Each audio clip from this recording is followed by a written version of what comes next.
Speaker, sir, I rise to make my concluding remarks in the discussion of the motion of thanks to the Governor's address in this House, which was delivered on 26th of February 2024.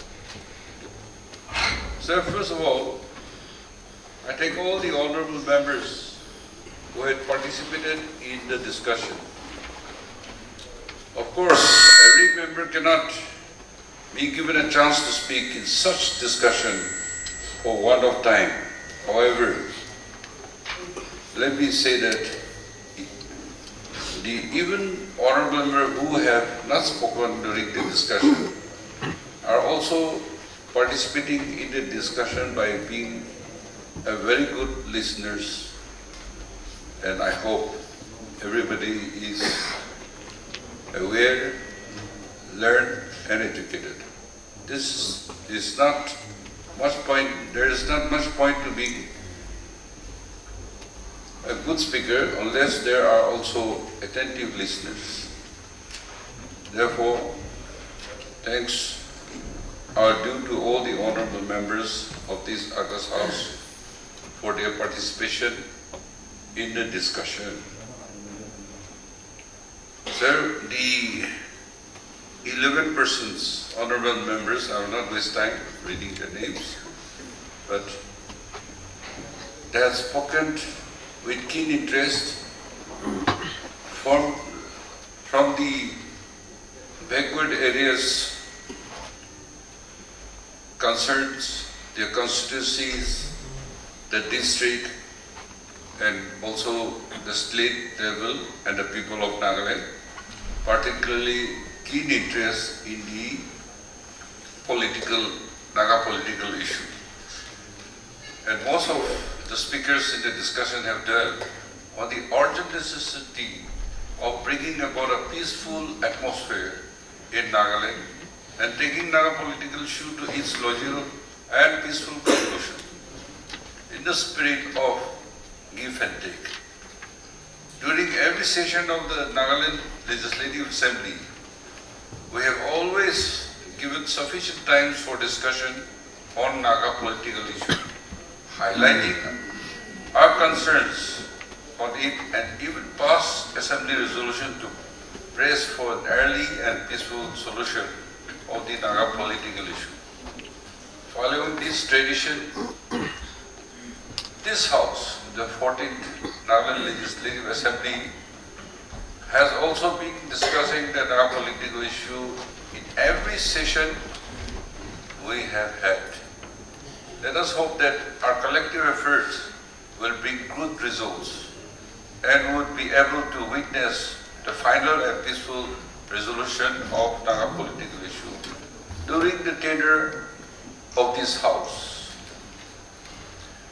Sir, but we have to be reminded of ourselves that we are only facilitators, an active facilitator, the parts we're taking, and not a negotiator.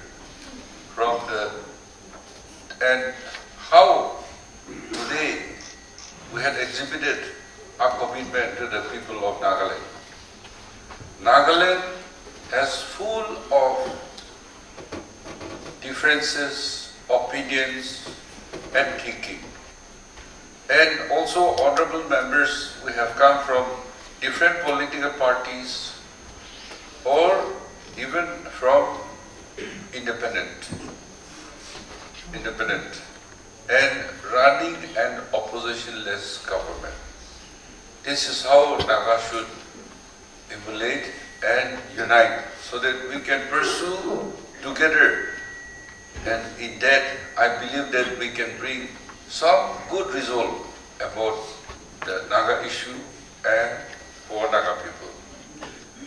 And that's how we have, though we are very keen, we have our own limitations, our roles are limited, and because we have taken oaths under the Constitution of India. Anyhow, in any assembly or at any time, be inside the house or outside the house, will continue to speak about the Naga issue, which is a burning issue and a very long time issue.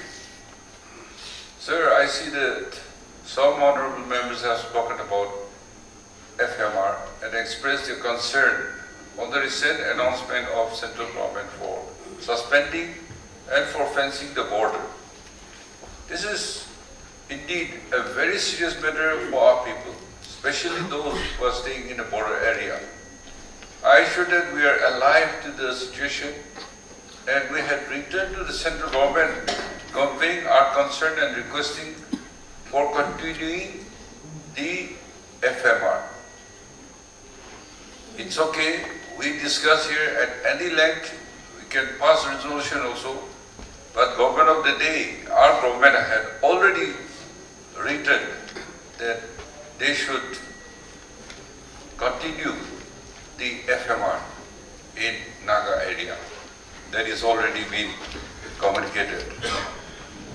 Whether we have sought for coming up with FNR regulation in close consultation with us, the affected people in the border areas, so that we are able to suitably take concerns of everyone and ensure an arrangement of FMR which benefits all. You are aware, earlier also, as mentioned by Mr. Longon and others, that fencing was proposed and it had already taken off and started fencing. However, due to public pressure, it was stopped and then it subsided. And government of India has reason.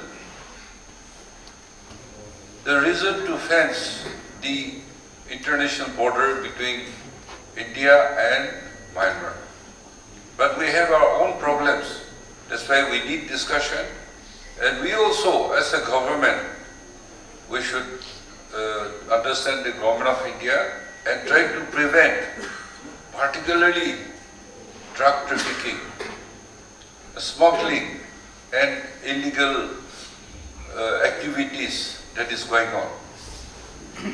Sir, Sri T.K. Sukhal honorable member has spoken about the need to have well-structured training for enabling the government officers, particularly our teachers who have always been in the field, to seamlessly move into administrative posts in the later parts of the career and contribute and function effectively.